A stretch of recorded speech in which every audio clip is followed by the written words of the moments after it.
Hey guys, this is Dardomos with Dardomos Dominions. I'm here with two co-hosts today. Gaslov, how are you doing, Gaslov?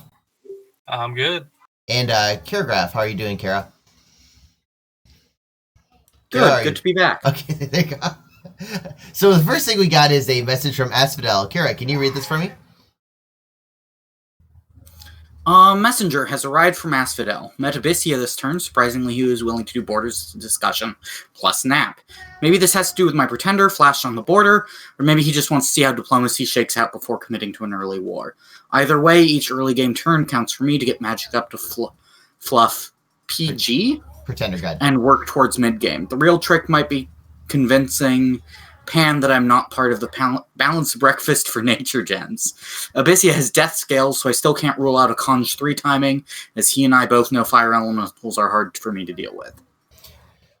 How scary is a white bull? This is the white bull pretender that he has is right here. Kara, how scary is this to have this on your border? Would you be willing to go to war with somebody if you saw it there? It depends on what you've got. If you've got size 6 troops, often white bulls are actually not that scary. They tend to have pretty low damage output if they're actually just attacking things. But they trample, which means that they can kill lots of lower size stuff, and particularly lower defense, lower size stuff. Elves and whatnot tend to have a pretty decent time versus tramplers, but if you're not elves, it can kill you pretty quickly. Excellent. Okay, let's go to the second message from Well, Fascia. let's Oh, so what's that, Gaslov? So, what do you think about Abyssia's troops versus that thing? Oh, that's true. Abyssia's troops, they've got... So that's a complicated one because it...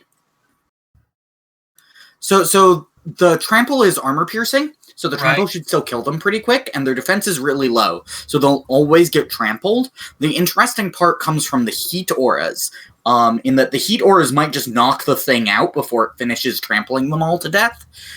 So to me, it somewhat depends on what temperature scales they're fighting in. If you've got a decent amount of them, I can see the Abyssian warriors just knocking it out and eventually killing it. If they're in heat scales.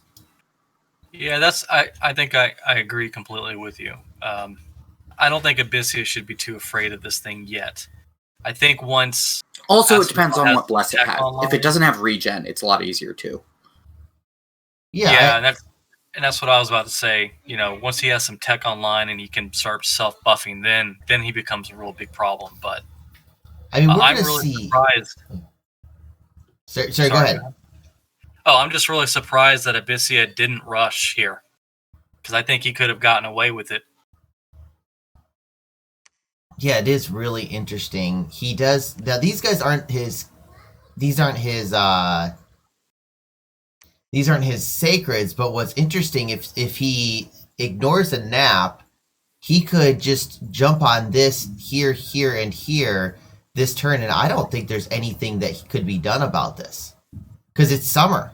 Yeah, the one issue is that if we look at Asphodel's capital, it is cold 1, and I don't think Abyssia can likely take the fight in cold. By the time Abyssia gets to the capital, it'll be cold. I think I would push for having that center terrain and that center one as Abyssia and saying, you're going to let me put a temple here to push back your dominion. And then I would demand this for a nap. I don't think Abyssia can kill Asphodel right now, but I think Abyssia can needs to contain them to some extent and is the advantaged party on neutral-ish ground. What do you think, Gaslov? Do you think that Abyssia could have won this battle? Well, I really do. I really do believe he could have. And he doesn't need to use his sacreds, which are worse than cold. I don't think his normal troops are affected too badly. Abyssia's normal roster is actually pretty good, even without the heat aura. Like, they hit hard. They hit twice. They have decent attack. Like, Abyssia has good troops. Yeah, it's. I mean, they're two 20-point hits. Let's look and see what the protection is. Well, so the Sacreds will in Ooh, cold it's will have okay. It's a harder -1 to their bless, I strength, think. attack, and defense. I think. What was that, sorry? What's the bless? Oh, on him? Yeah, harder bless. Yeah, I'm kind of curious as to how this goes. Now, interestingly enough, we're not seeing his assassins. He's assassinating things at the same time. And so, yeah, just I think that this was a mistake. Gaslov, what do you think? Last word from everybody. Gaslov, mistake by Abyssi or not a mistake? I think it was a mistake not to rush him. Kara, what do you think? Mistake or not a mistake to rush him? Or to not rush him? I don't like a rush, but I like pressure and getting more than they got from the deal. I don't think they win a rush, but I do think that they can get more out of this than they're taking. Yeah, I tend to agree with you, Kara, because it's only turn 4. But I think that if you were near done with the expansion, I think that I'd agree with Gaslov. I think this is food right here. This very much looks like food. Now, the downside is that the player is a very good player, though, so he might be able to come up with something interesting. But yeah, very interesting. One more, let's go with fascia, because we're going to go into the fascia. We have a bump of sorts this turn. Gaslov, can you read this for me? You're about to see my most aggressive play ever. P.S. I just got a hero that has sailing and can lead Colossi infantry, LOL. So I don't need to spend resources to get another Storm Captain, and next turn, ship over even more dudes. Wish me luck. Ooh, this is exciting. Okay, so where is he sending ships to? Well, let's see this Pan attack first. What's the bless on Pan? We're going to see in just a second. No. I think it's your standard Pan rainbow, probably Blood Surge. And... Yeah, it looks like a Pan rainbow. Okay, cool. Now, when I saw this battle, and you'll probably be seeing, the viewers will see this about the same time, probably like this week as well, because I'm going to put up the fascia turn, or the fascia interview, and we got to see this. This is his leader that's charging in first. In comparison to the white centaurs. Do you guys see the problem with this, correct? Yeah, I mean, you don't usually want to do that. Okay, unless he buffs the hell, but he's not. I mean, because if he routes and the field is left without leadership, everyone runs. Well, he's got an extra one back here. But look at the protection. It's just risky. Yeah, no protection. Yeah, he should be iron skinning or something before he runs in.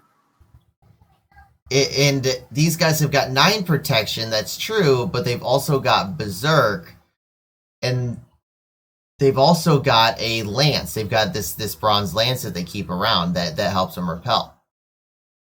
And this guy's got 16 defense, this guy's got 17 defense, this guy is 100, 100 and some odd gold, and this guy's like 35 to 50, I think. This is 55. It's nuts. Like he gets lucky. Oh, and by the way, he also sent in his other leader as well. Oh, he's diseased.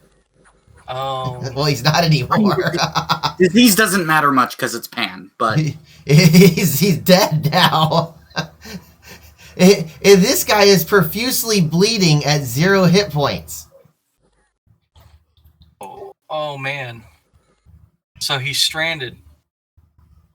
Oh, no, is he running?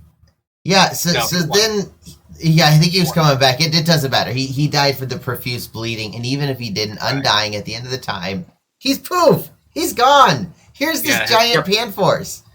Yep. And it looks like the Indies routed before his units all got off the field, so he technically won. But, like, this means on the bump, when the bump comes in, all of his units insta-rout. Yep. Now, what is interesting about this is that this is a purposeful bump on the part of fascia. Not so much that they were looking to hit him at the same time, but the message that we got was a declaration of war of sorts. This army is heading for Pan's cap. and this army is going to rush Pan itself. Pan's in trouble. I can tell you that. Usually I would say that sounds like a terrible idea, but given what we've seen from the Pan player, it might work out. Yeah, what does Pan have to field? Like, his guys are scattered. Keep going, Gaslov. What's this army on the southern province here? What do we got? So we got 5 white centaurs, and then this turn's worth of recruitment. That's what he's going to defend his capital with. Pan is screwed. I think Pan is absolutely doomed.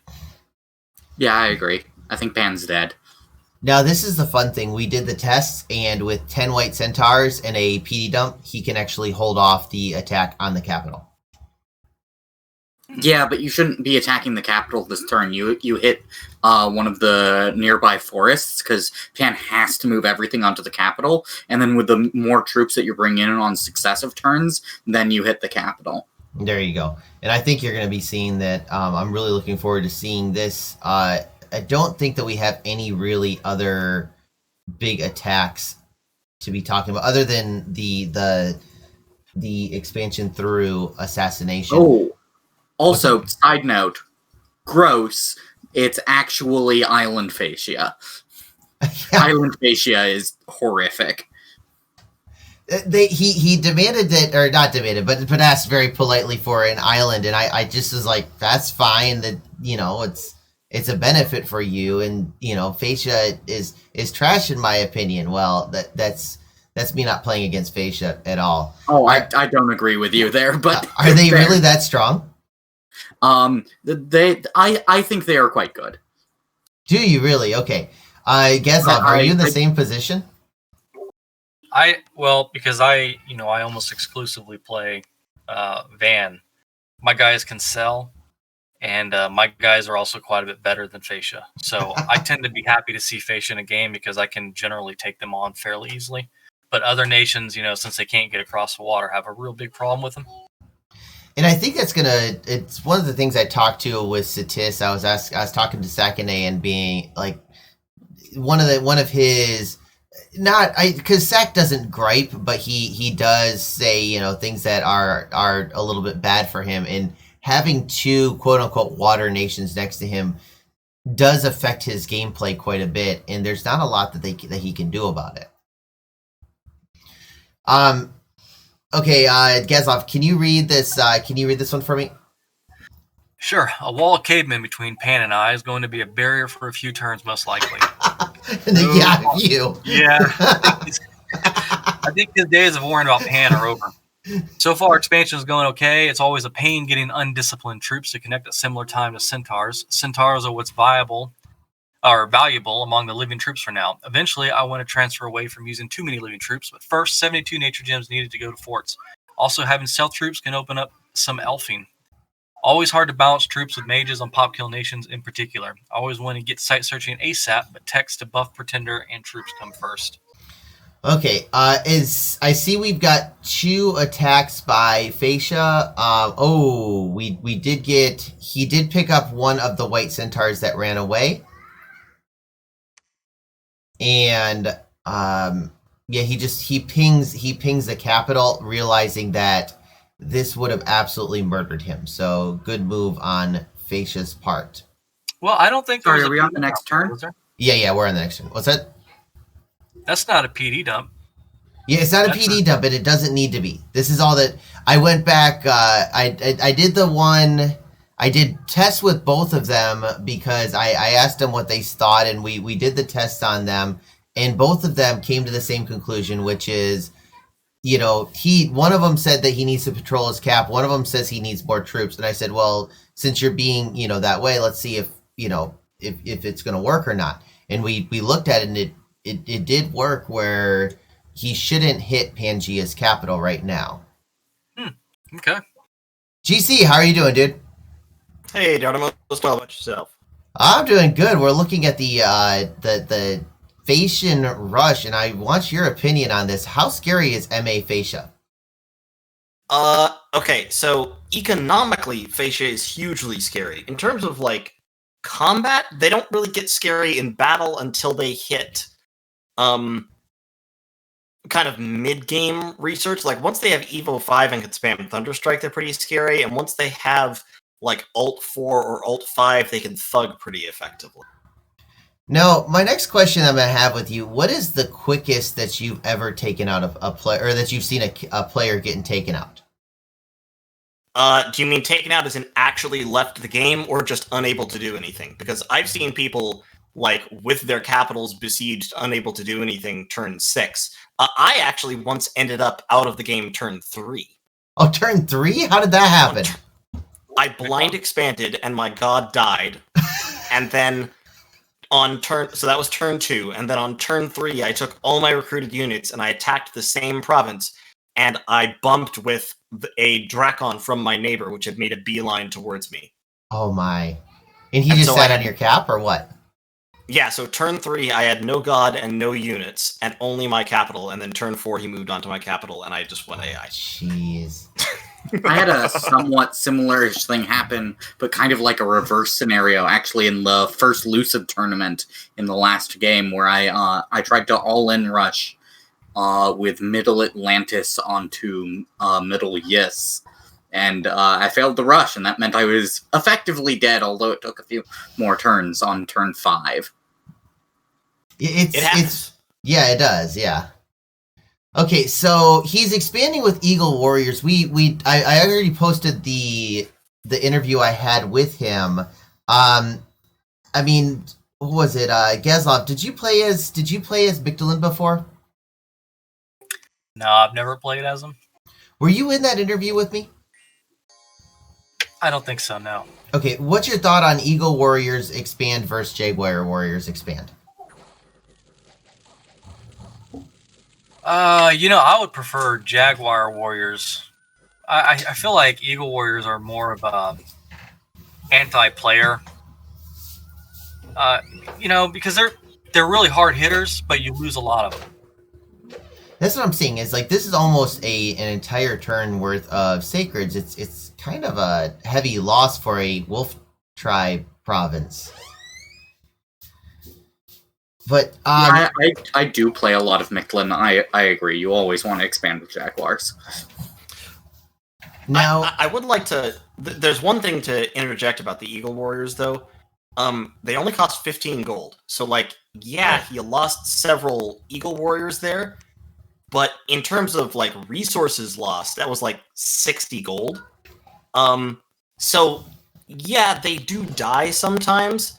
But you can afford to max out your production of Eagle Warriors every single turn, no matter what, and still be building infrastructure at the same time. So there is that.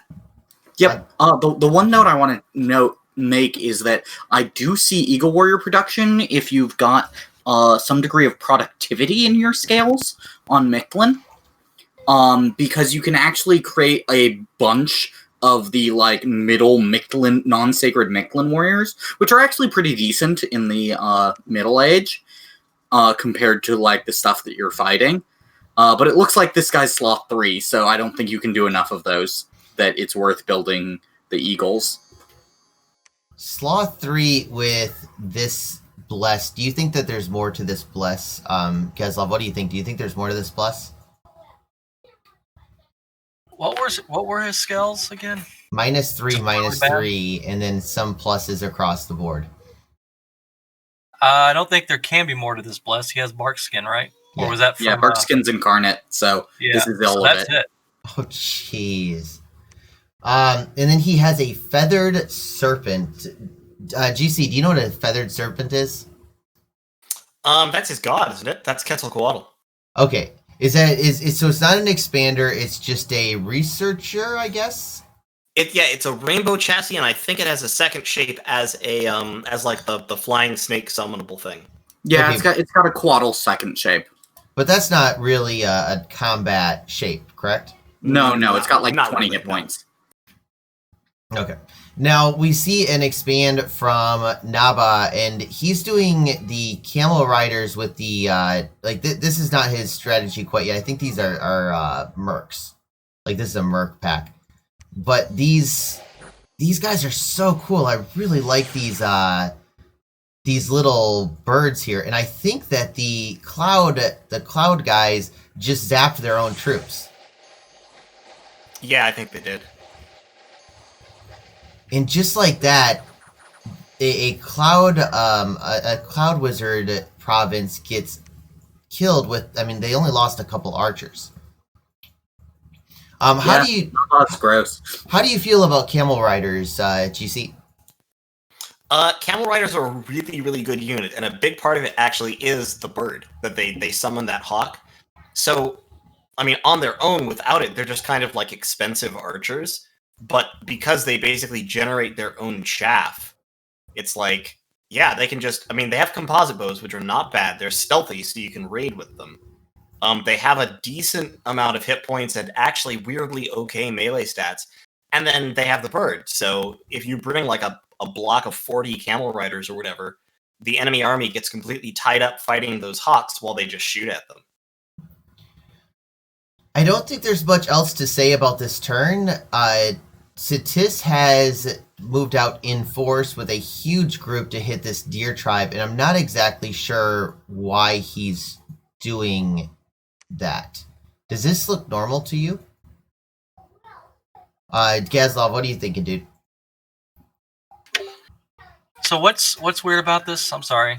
It's a lot of troops for a little for a deer tribe. Well, he's probably thinking long term. You know, Okay. he's probably, you know, he might actually just go all the way to the coast there. I'm looking Or forward maybe- to see if he's going underwater here.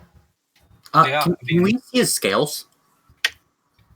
Almost perfect with the exception of what's it? I'm surprised he's not going Saurus. Yeah, Saurus are very good expanders, and it looks like he's not recruiting them.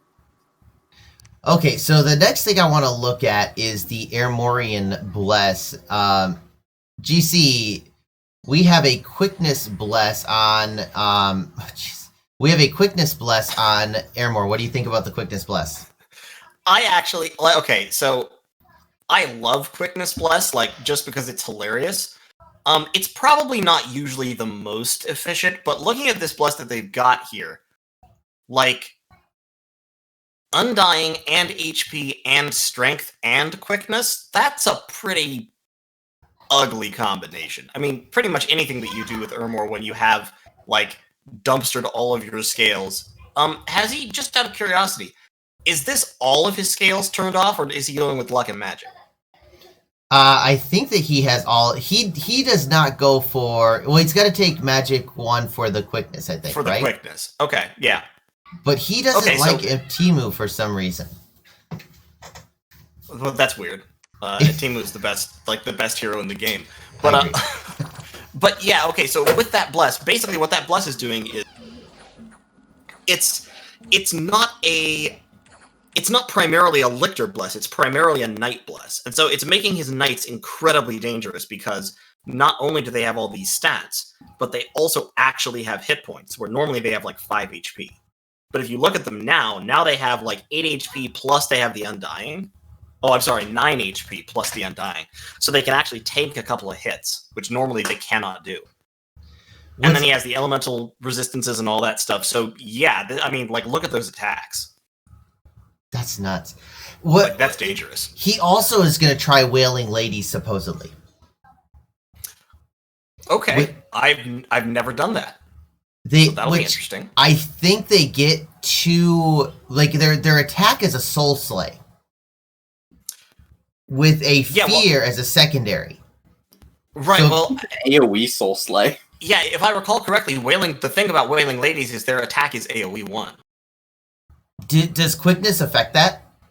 Yeah, it should. Yeah, it'll make them attack twice. Wow. I'm looking forward to being able to see this. But let's turn into turn 6 before we call this episode to an end.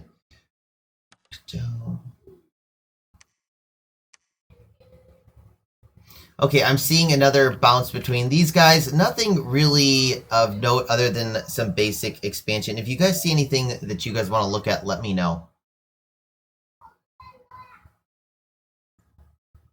Yeah, just the map is probably going to be interesting. I see we've got some Yeah, I expansion saw going what on. looked like a couple expands that lost more than they maybe should have, but I think I'm looking at that Abyssia expand. Yeah, this one. That's a little high casualties. But like I'm mostly just not sure why there's normal troops mixed in with the Abyssians. I think this is why we're seeing casualties on the Abyssians. These guys are the Nerf balls for on the the night Lance points. fodder. Yeah, never mind. Night fodder makes perfect sense. Yeah, because that's a lot of heavy cavalry. Oh, the slingers didn't take the hits like they were supposed to. You had one job. It still worked out. Those guys are good. These guys are amazing. Okay, did we see what their bless was, by the way? I think it's the first time we've seen Abyssia's bless. They're not sacred. Yeah. Oh, you're right. They're normal dudes. There's no Now, bless there is... I did see, that Slayer expand going on, so he's doing the assassin thing. And he triple expanded this turn. Well, I think that that's not surprising. Slayer The first one we'll see a bless. Okay, You view that battle, that's the sacreds.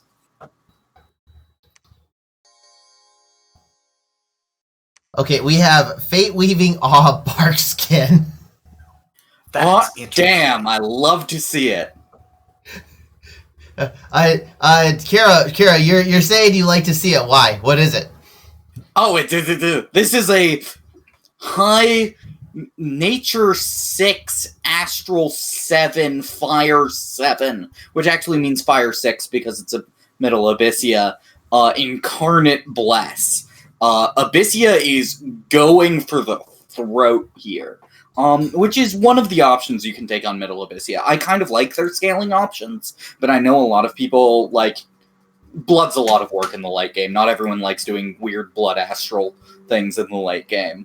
And this is going to mean that very little, I think, is going to be able to fight the Abyssians in the early game. This makes me even more confused that they didn't go for the throat, because with these sacreds, they should easily have been able to actually kill, the white bull?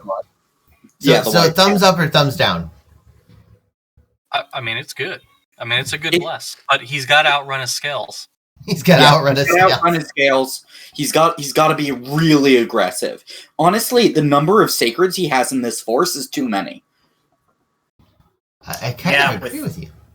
Yeah, with Barkskin and Awe, I'm on the fence about Fate Weaving, but with Barkskin and Awe, you should be clearing indies with 6 of these guys. Yeah, it should take one recruit. You should be pumping out an expansion force every turn. This is ridiculous overkill. This number of dudes can probably take a throne without really thinking about it. What's your thoughts on Fate Weaving, GC? Because I don't understand this very well at all. Why is it good or bad? Okay, so mechanically, as far as I understand it, and I could mess up some of this, but what I understand about Fate Weaving is the way Fate Weaving works is anytime anyone attacks you, they have to make a roll against the Fate Weaving value, which is 16 for the bless, with their magic resistance, and if they fail, they get it's not the opposite of luck, but they get a special quality for several rounds that makes them roll fewer dice for their attack rolls and their protection rolls. So they just get worse at everything after they attack you. It's not bad. It's useful. It helps you out. But the thing is, it only really comes into play in long fights, and it doesn't have a big upfront effect. So in many ways, I think it's not as good for the money as blesses just buffing your strength to do more damage, or something very direct that lets you kill people quicker. Fate Weaving doesn't kill people fast. Specifically, what it does, from my understanding, is it makes the Dominion's random number only 1d6 rather than 2d6. Right. So it's... Now, I can see it working on Lava Warriors, because Lava Warriors are very tough, because they have, especially with the Barkskin Bless, they have super high prot, and they have a lot of hit points. So I can see the thinking behind it. If it was me, I probably wouldn't have spent those points on Fate Weaving, because frankly, Awe and Barkskin is going to make these guys tough enough. And then you can just use those points to make some scales so you don't die instantly if you're stopped. What is The one how note- much is fear? Fear Death is- 10. Yeah, Death fear is 10, okay. ridiculously So that would be overpriced. way too high, because that'd be really nice Yeah. with it, but The one note I'll make for this on internal synergy is that the Prot 24, so effectively, if Fate Weaving is proccing, you have, in comparison to the enemy, +4 on all of your stats. So someone swinging at a Lava Warrior who has Fate Weaving, who is berserked, is probably going to be effectively swinging against an enemy who is at protection 30-ish. If we can find one that's berserk, it should be Proc There- 26. there was only one guy that got hit and he didn't proc berserk. Okay, well, they should be about Proc 26 after they go berserk, and then roughly +4 from the removal of a DRN dice. And also, they will have 4 less morale for going through Awe.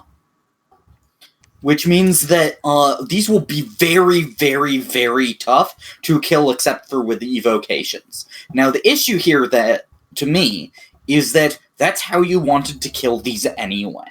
This Yes, doesn't- I see what you're saying. It's not covering any of the other bases.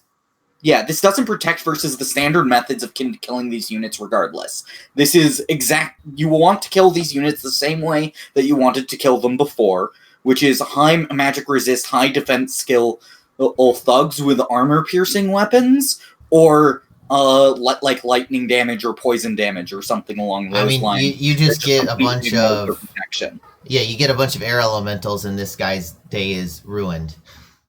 Yeah, exactly. So it's like, yeah, I see why the Fate Weaving is helpful here, but it's kind of a win more at this point. Like, Yeah. any fight, like there's never going to be a fight that is changed by the Fate Weaving. They're going to win all those fights anyway.